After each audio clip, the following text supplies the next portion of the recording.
Shanyisa.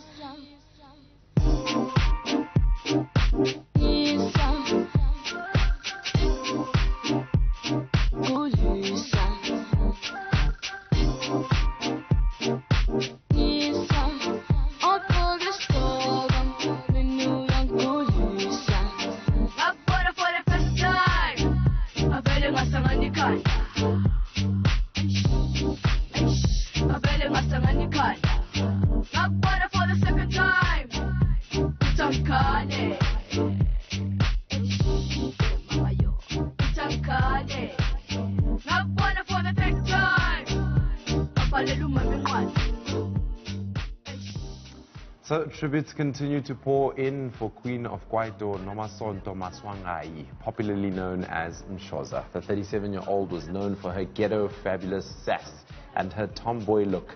She became an instant sensation with her song Cortez, which features her longtime friend and music partner, Mzambia. The diva died on Thursday due to diabetes complications.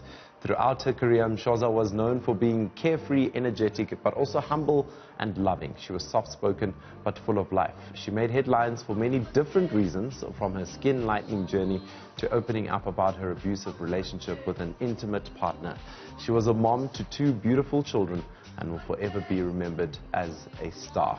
To pay tribute to a legend is one of her managers, Nathan Booysen.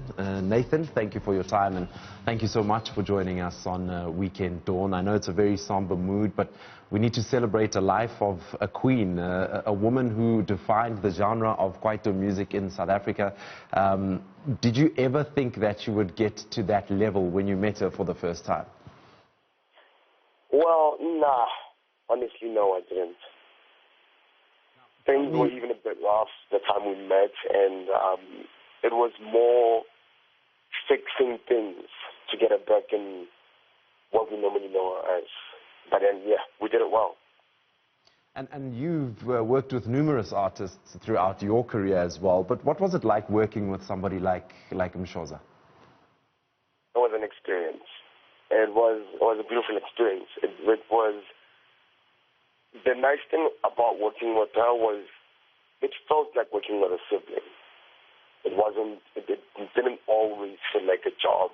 It always felt like I'm doing a hobby, like I'm doing something I love, because I also learned a lot from her. It wasn't just work, it was also learning about the industry, and I learned a lot from her as well.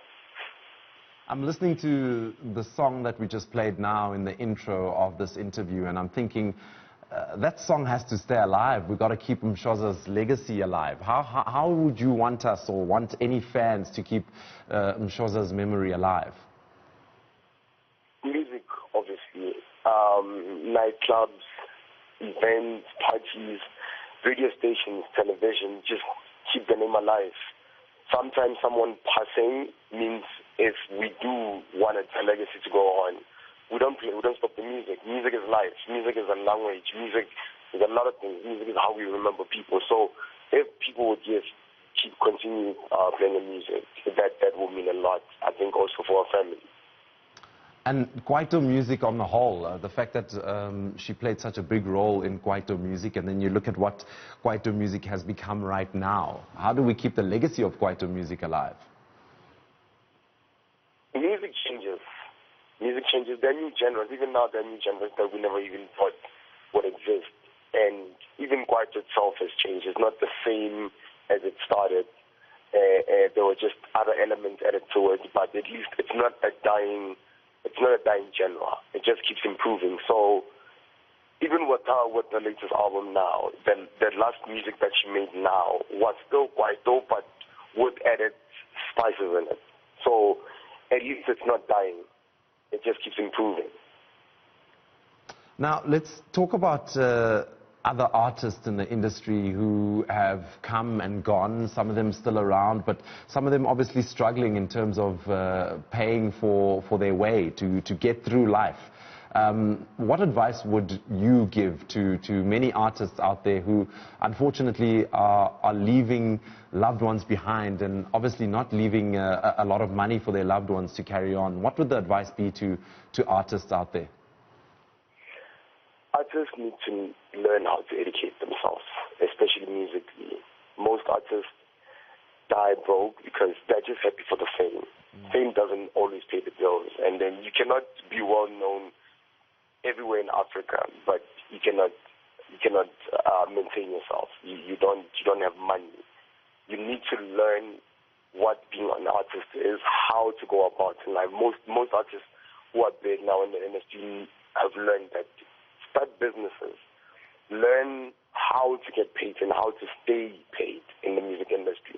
Because at least now the record labels teach the artists how to actually survive. And back then, when you would just be made to sign a contract, and then next thing you know, all your money is going to the record label, but you're not getting anything out of it. And then you need to educate yourself how to survive in the industry and not just be happy to be famous. So I would advise most artists, learn, educate yourself in music.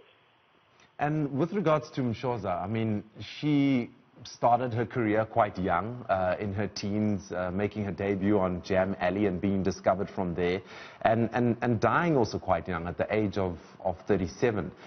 Do you think that her life was a full lived life, or do you think that we would need more of Mshoza going forward?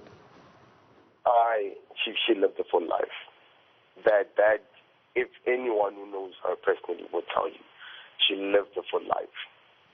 And you spoke about artists wanting to just get famous. What was she like in terms of interacting with her fans or interacting with people that loved her? And what was she like interacting with her management and people that she was working with on a daily basis?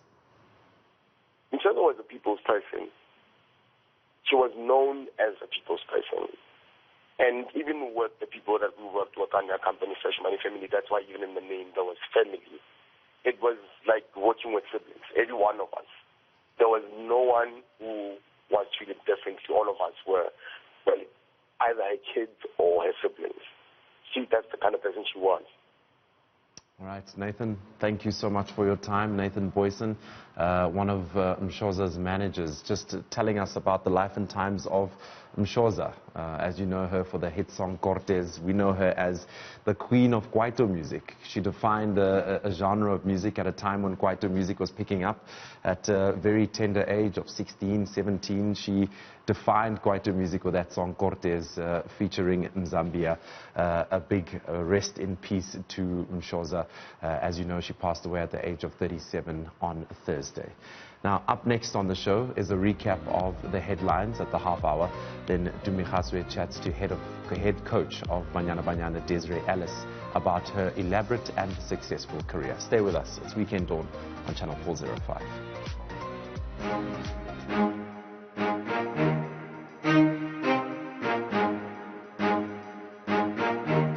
Fresh money, Kaya Lam.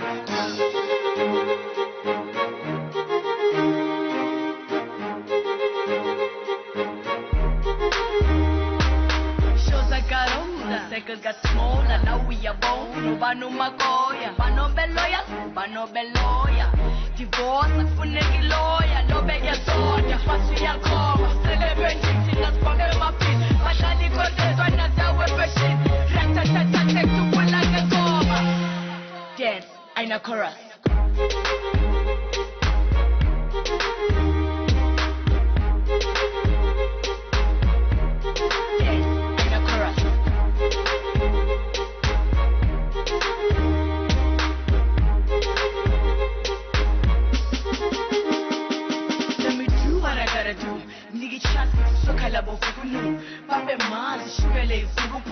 So I so I nega la mavuvu. You're